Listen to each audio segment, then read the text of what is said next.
Hi everyone, I hope you've had a really refreshing Christmas break. I am ready to get into the new year. It's time. We've set aside the books for a couple weeks and put aside a lot of responsibilities just to participate in all of the Christmas activities and spend time with loved ones and just kind of refuel our tanks. But it's time to get back into it. Let's go.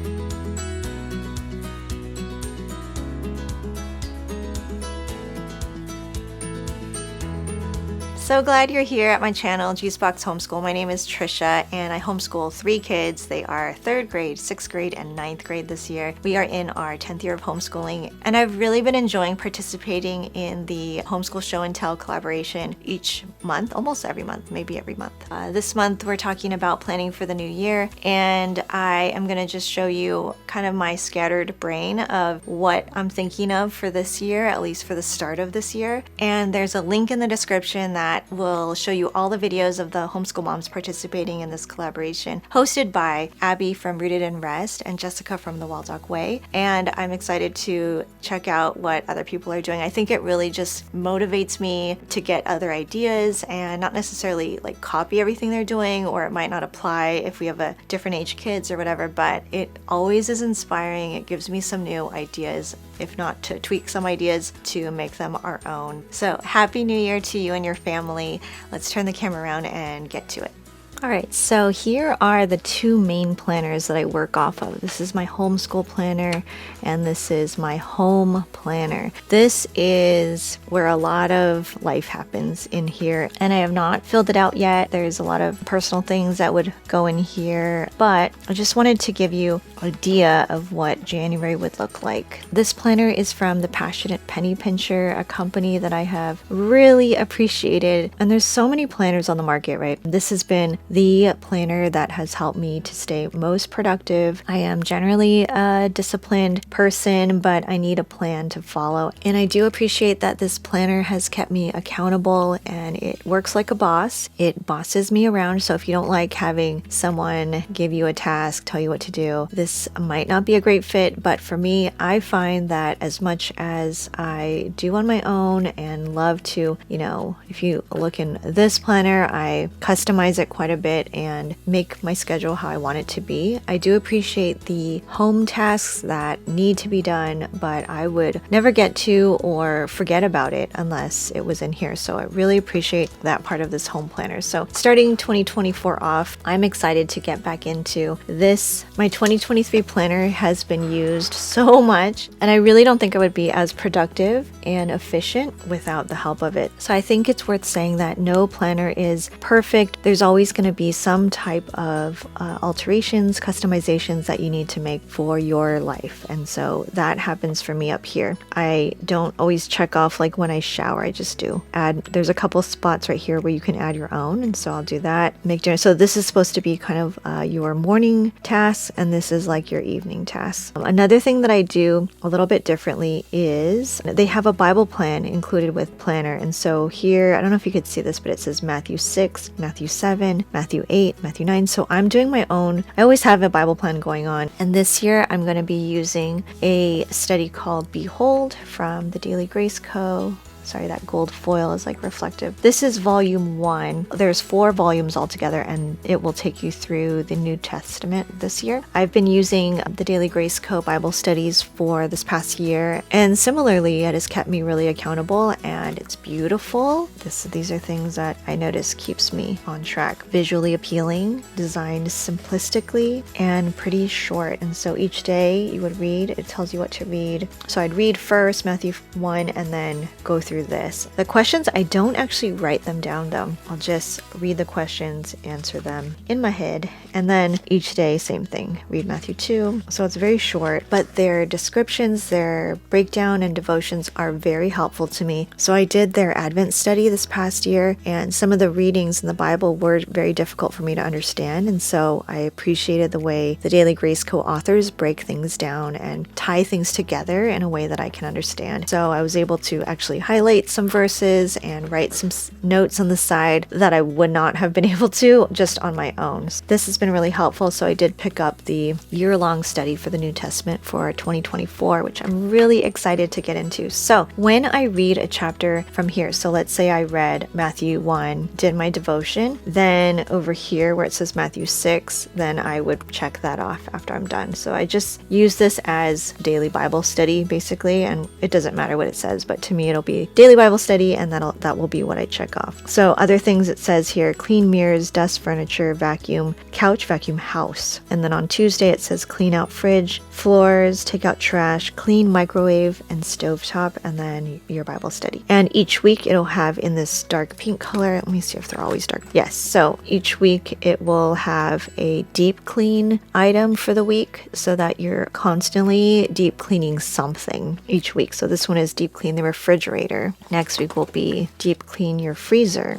organize under the kitchen sink, organize your spice cabinet, and then at the end of each month there is a budget worksheet. And this actually I don't use because I have my own budgeting system already in place. At the start of each month there's like this really pretty scripture. I have seen people take these out after they're done with their planner and use them for decoration, for cutting off the tab and making a print out of this. Such a great idea, and it's like hard quality, so that'd be easy to do. I'm excited. I think after filming this video I'm gonna go ahead and fill out this week and all our tasks. This amount of check boxes sometimes is enough, but sometimes is not. I tend to just make my own here, so adding check boxes here so that I have room for more tasks for that day. Okay, now on to Homeschool Life. This is my homeschool planner from Anna Vance Paper Co. This is how I'm kind of thinking our first week will go. So this is my spread for the week of January 8th. And I know my writing is tiny, but this is our family row, our math, reading, writing, science, history, and our loop schedule. So we took off a couple weeks. I did have them finish up their prayer diary for the year, so they continued that throughout the break. And they also continued reading independently, but that was pretty much it, and everything else was optional. They did gravitate towards some school things, which was kind of funny. Like one of my kids did math every day. They love watercolor school from Lily and Thistle. It is funny to see what they gravitate towards sometimes, because we still tried not to do screens during Monday through Thursday. That's kind of our standard. I mean, once in a while we would when we were at someone's house. At home we pretty much didn't do screens, and so I remember one time I came downstairs and I was just kind of assessing like, oh, where's everyone? I wonder what they're all up to. I came into my older daughter's room and she was playing worship music and stretching for dance. I think just working on her stretch. My son was making a comic book, which is a gift that I got for him and my nephews, like make your own comic book kit, which was really cool. It's one of those things where they help you brainstorm, they help you develop the characters, and then you go ahead and create your comic book. You mail it in, and then the company will send you back a published comic book. So he's really excited about that. So he was working on his comic book, and then my youngest daughter had pulled out a bunch of craft supplies, pom-poms, yarn, glue, all the things, and had pieces of everything everywhere. And I'm not sure what it was, but it was using a lot of stuff, and so she was enjoying that. But it just brought joy to my heart to see that in the habit of less screens, it was cool to see how it cultivates a culture of creating and using their imagination, working on things to better themselves. So I just really appreciate those kind of moments, because there are many other moments that are difficult and hard and make me question myself often. And so those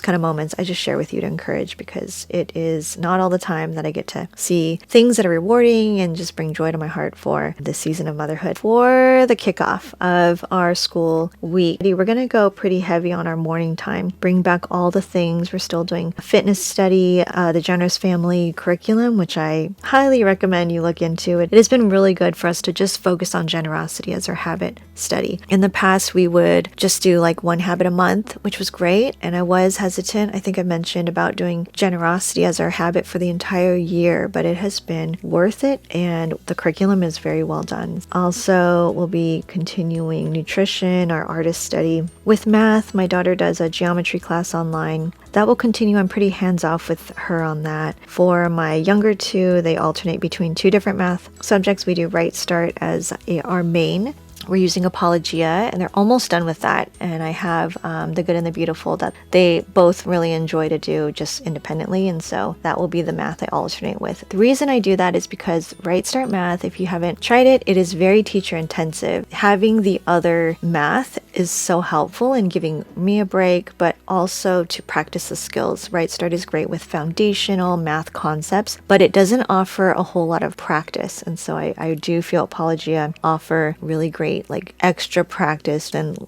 things that would be helpful to reinforce the math concepts. For reading, I just schedule my daughter to read with me twice a week. We do an independent reading together, just one-on-one, and then the other 2 days I'll do apologetics with her. The book that I'm reading with my daughter currently, or that we will be starting in the new year, is Eat That Frog. I kind of had a whole list of books that we're reading, and so we're just kind of working through that list. It is nice to already have the books on hand that I plan to read because we get through them pretty quick, and then I have the next one already ready to go. So I'm just letting her choose from that pile each time, like which one you want to read next. This is a book all about productivity. 21 great ways to stop procrastinating and get more done in less time. I hear a lot of people talk about this book as adults, and so I think it's great to be able to read this with her at a time where she definitely needs to hone in on time management skills. For language arts, this is the book my son will be reading next. It's part of his learning language arts through literature study, so this is the next book they suggested. He loves dogs, so this will be a pretty easy read for him, I believe. I don't have my youngest daughter's independent reading book yet, but she'll be reading Annabelle and the Hedgehog, I believe it's called. That'll be her next independent read. For family studies, we'll be starting Daniel Boone in our geography. And I also have this biography on Daniel Boone, Heroes of History from YWAM, so we will be reading this as a read aloud. This will be another book in our morning time for American history. And then this is a book that I picked up from the library that I've been wanting to read for a while. I think I've renewed it a couple times already, but we haven't started it, so I'm thinking this will be a great start to the new year. I heard about this book on the Stories of Color website, which I highly encourage you to check it out. It is such a great resource for adding diversity to your any curriculum. And Nicole from Stories of Color, she's the founder. Her Instagram has been killing it. I can't say enough good things about how her Instagram is right now. I think just the content she puts out, the suggestions, the information, it's been really helpful and to inspire research on my part. This is a book recommended by her. I'll let you know how this goes. I think this would be a good one for a family read aloud. So for the rest of the homeschool week, I pretty much kept it similar to how it was before we left off. We have language arts, we have writing with IEW. They do cursive and fix-it grammar. For science, my high schooler is taking a bio course online. It's bio honors, and she's doing really well in that course.